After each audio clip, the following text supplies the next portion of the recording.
दोस्तों, मैं डॉक्टर हिमांशु जैन आज आपसे साइनस के कारण, लक्षण और इलाज के बारे में बात करना चाहता हूँ। कुछ लोगों को हमेशा सर्दी जुकाम की शिकायत बनी रहती है, लेकिन इनमें से ज़्यादातर मामले साइनोसाइटिस यानी साइनस के होते हैं। सबसे पहले ये जानना जरूरी है कि यह क्या है। साइनस दरअसल मानव शरीर की खोपड़ी में हवा भरी हुई कैविटी होती हैं, जो हमारे सिर को हल्कापन व सांस वाली हवा नाक से लाने में मदद करती हैं। ये थैली हवा के साथ आई गंदगी यानी धूल और दूसरी तरह की गंदगियों को भी रोकती है। साइनस 4 प्रकार के होते हैं। फ्रंटल, जो कि आंख के ऊपर होते हैं। मैक्सिलरी, जो कि चीक बोन्स में होते हैं, आंख के नीचे। इथमॉइड, जो नाक और आंख के बीच के एरिया में होते हैं। और स्फेनॉइड, जो स्कल के नीचे आंख नाक के पीछे होते हैं। जब व्यक्ति के साइनस का मार्ग रुक जाता है तो बलगम निकलने का मार्ग भी रुक जाता है, जिससे साइनोसाइटिस नाम की बीमारी होती है। साइनस का संक्रमण होने पर इसकी झिल्ली में सूजन आ जाती है, जिसके कारण झिल्ली में जो हवा भरी होती है उसमें मवाद या बलगम आदि भर जाता है और साइनस बंद हो जाते हैं। ऐसा होने पर मरीज को परेशानी होने लगती है। साइनस कई प्रकार के हैं। अक्यूट साइनसाइटिस, जिसमें अचानक से लक्षण उभरते हैं, जैसे कि सर्दी होना, नाक जाम हो जाना, बहना और चेहरे में दर्द होना। ये अवस्था 8-10 दिन की नहीं बल्कि 4 हफ्ते तक बनी रह सकती है। सब अक्यूट साइनस में 4 से 8 हफ्ते तक सूजन और जलन रहना, इसको सब अक्यूट साइनोसाइटिस कहते हैं। क्रॉनिक, इससे भी लंबे समय तक साइनस में जलन और सूजन रहना, 12 हफ्तों तक साइनस में अगर ऐसी दिक्कत रहती है तो उसे क्रॉनिक साइनस कहते हैं। ये आगे चल के दमे की बीमारी भी कुछ लोगों में कर सकती है। सांस लेने में रुकावट, नाक की हड्डी का बढ़ना और तिरछा होना, एलर्जी होना इसकी आम समस्या है। यानी किसी भी कारण से साइनस के संकरे प्रवेश मार्ग में आई रुकावट साइनोसाइटिस को बना सकती है। इसके अलावा कई बार खोखले छेदों में बलगम भर जाता है, जिससे साइनस का मुंह बंद हो जाता है।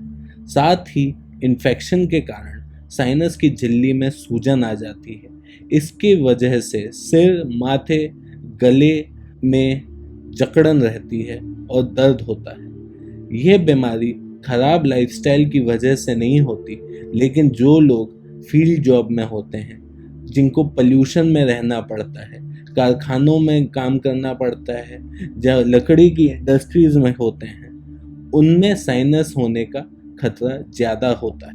साइनस की बीमारी के मुख्य कारण हैं बैक्टीरिया का संक्रमण, फंगल संक्रमण या नाक की हड्डी टेढ़ा होना। स्विमिंग, ट्रॉमा, दांतों में इन्फेक्शन होना भी साइनस कर सकता है। नाक का रास्ता बंद होना, नाक के अंदर मांस बढ़ना, नाक में कोई कैंसर हो जाना, ये सब भी साइनस को बढ़ाते हैं। सिम्टम्स ऑफ साइनोसाइटिस: सिर में दर्द, भारीपन, बुखार रहना, नाक में कफ रहना, खांसी या कफ जमना, दांत में दर्द रहना, नाक से सफ़ेद, हरा या पीला कफ निकलना, चेहरे पे सूजन आना, कोई गंध ना आना, साइनस की जगह दबाने पर दर्द महसूस होना, साइनस की जगह दांत के ऊपर प्रेशर देना, आंखों के बीच में प्रेशर देना। वैसे तो साइनस की समस्या कोई गंभीर बीमारी नहीं है, लेकिन समय रहते इसका इलाज नहीं कराया तो मरीज की परेशानियां बढ़ सकती हैं। मरीज की यह बीमारी को जानने के लिए दूरबीन से नाक के अंदर देखा जा सकता है। एक सिंपल एक्सरे से साइनस को देखा जा सकता है। कुछ लोगों में सीटी स्कैन, एमआरआई या खून की जांचें भी करानी पड़ती हैं, जिससे हम बीमारी होने का ठोस कारण पता कर सकें। एलर्जी से बचने के लिए बहुत ज़्यादा भारी भरकम और गद्देदार फर्नीचर से परहेज करें। अपने तकिया बिस्तरों पर नियमित सफाई रखें। अपने घर के वेंटिलेशन सिस्टम को सुधारें। जिन लोगों को जुखाम या कोई दूसरा वायरल इन्फेक्शन है उनसे संपर्क में ना आए। बहुत ज़्यादा या बहुत कम तापमान में ना रहें। तनाव से दूर रहें। स्विमिंग से बचें।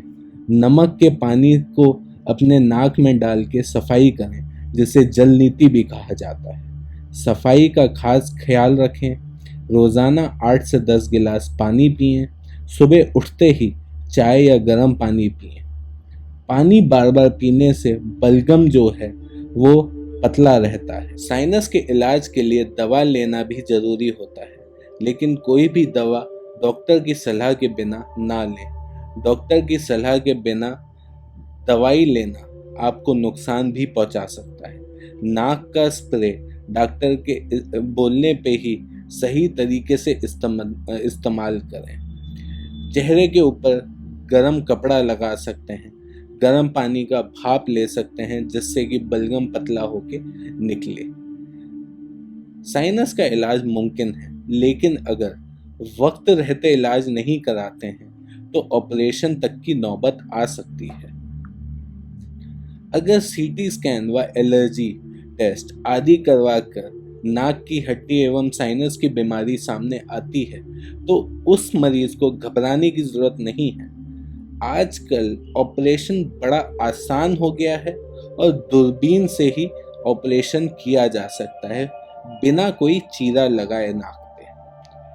कब होती है ऑपरेशन की जरूरत? जब नाक में कोई मांस बढ़ा होता है, फंगस का इन्फेक्शन होता है, या कोई ऐसा इन्फेक्शन है जो ब्रेन तक जा रहा है या आंखों पे दबाव दे रहा हो। सर में बहुत ज्यादा दर्द है, नींद डिस्टर्ब है। सर्जरी 1 दिन की होती है। अगर मरीज सर्जरी कराने के बाद इलाज जारी ना रखे या डॉक्टर की बताई जरूरी दवाएं लेना बंद कर दे तो समस्या वापस आ सकती है। इसी को साइनस का मिथ कहते हैं कि ऑपरेशन के बाद भी बीमारी आ रही है। जो डॉक्टर आपको जो सलाह दे उसे सही तरीके से आप फॉलो करते रहें। इलाज में गलतियां आप मत करें। तकलीफ बढ़ने पर सर्जरी नहीं कराना। अगर जुखाम 5 से 6 दिन तक रह जाए तो उसे जुखाम ही मानना और डॉक्टर को नहीं दिखाना।